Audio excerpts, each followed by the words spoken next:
Bismillahirrahmanirrahim. Assalamu alaikum. This is Azka, SS English. A very warm welcome to the online classes of Divisional Public School and Intercollege Sahiwal. I hope you all would be fine. In this lesson, you would learn the art of dialogue writing. A dialogue is a conversation between two or more than two people. The conversation can be about any topic. Let's discuss the objectives of the lesson. By the end of the lesson, students will be able to define a dialogue, know the pros and cons to write a dialogue, compose a dialogue that is meaningful and grammatically correct, and begin and end the dialogue appropriately.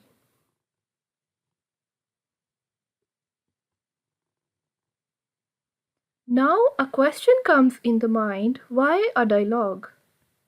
A dialogue is used to provide information. When two people talk about a certain topic, we come to know different aspects of that topic. Secondly, a dialogue reveals emotions. A dialogue shows the feelings and desires of the speaker. It also tells a lot about the attitude, likes and dislike of the speaker. Thirdly, a dialogue advances the plot. It moves the plot forward in a very smooth way. And fourthly, a dialogue exposes the character. It shows the personality, education, mental level, background, and temperament of the speaker. It also helps a reader to know how two characters express their ideas in different ways. A dialogue also arouses the interest of the listener. These are just a few advantages of dialogue. A dialogue improves your communication skills. It teaches you how to talk to others. It also teaches you how to make the conversation more interesting. It makes you fluent.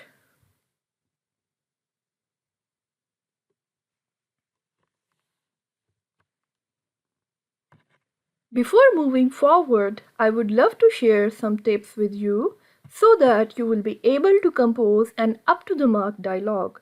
Firstly, use simple language. For example, instead of saying I'm petrified, you would say I'm scared. The more simpler your language would be, the more interesting your dialogue would be. Secondly, conversation must be lifelike. You need to be very original. It should be the same the way you express yourself in the daily routine. There should be no touch of artificiality. Thirdly, use contraction. Contraction is basically the short form of words. For example, instead of writing cannot, write can't. Fourthly, use punctuation mark. This is an extremely important point. Don't forget to put question mark after a question. When you express a sudden emotion, put an exclamation mark after it. It would make your dialogue more expressive. The next one is conflict. Conflict is basically a clash between people of different mindsets. For example, if you like fashion, but your friend prefers simplicity, in this way conflict would arise. It makes your dialogue worth reading.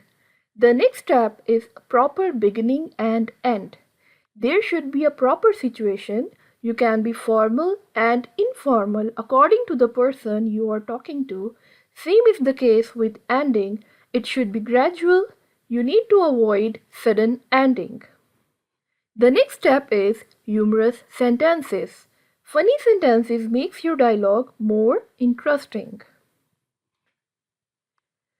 The last one is dialogue tags. You need to use simple dialogue tags. A dialogue tag simply indicates the speaker. For example, she asked, he replied, they said. These are a few examples of simple dialogue tags.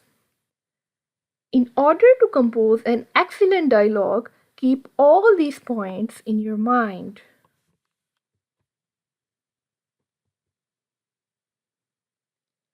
Your assignment for today is to write a dialogue between two friends on avoiding abusive language. So get ready.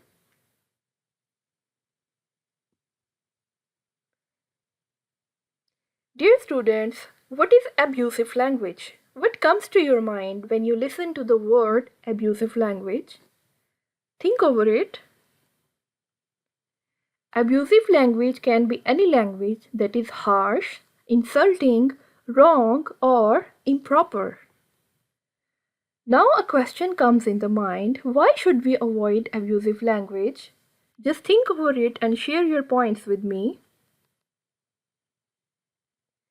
Abusive language hurts other. It makes you less respectable or it can be have a negative impact. So these are some different points and you can add some more points over here.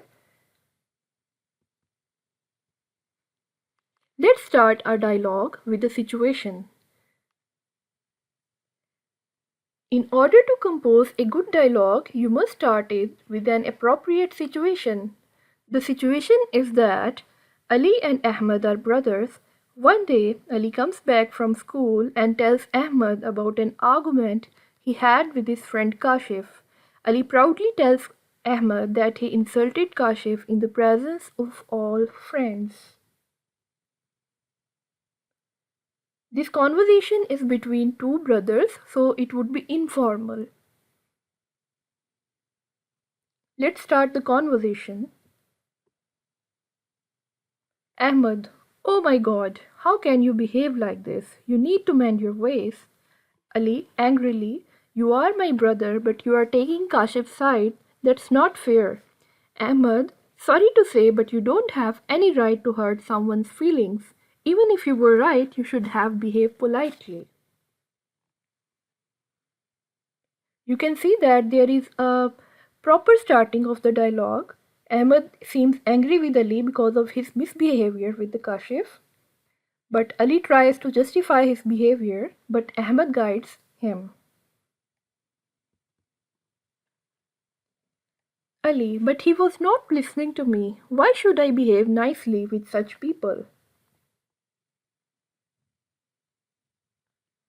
Ahmed, it is because now you would be writing different reasons. Why should we behave nicely with the people? The reason can be it teaches them to be polite or it makes them realize their behavior. You may add your own points. Ali, I don't think so. If we speak nicely with such people, they consider us. You would add it can be weak or it can be coward. Ahmed, no, my dear, this is not the case. A Muslim is the one who avoids harming Muslims with his tongue and hands. Did you forget how our beloved Prophet used to deal with his enemies? That there is a conflict between Ahmed and Ali's opinions. Ahmed wants Ali to be nice, but Ali insists to be rude with others.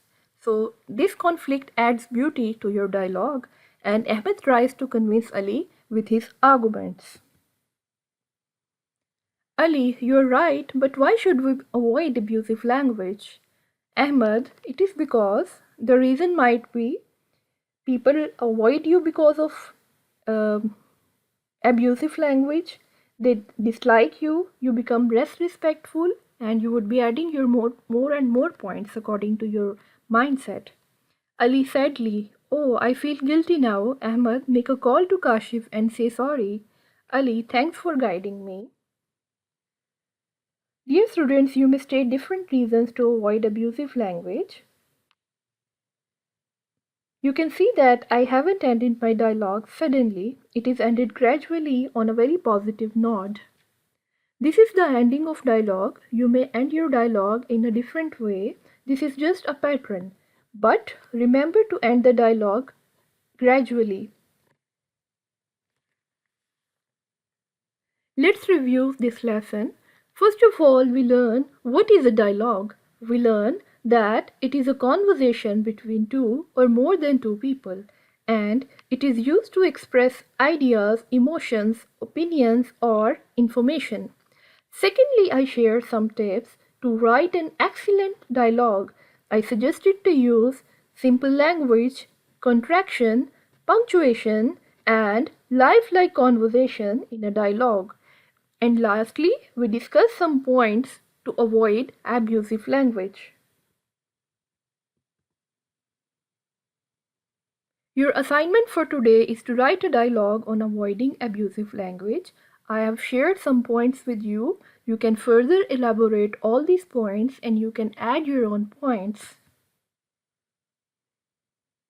I would like to end my lesson with this beautiful quote.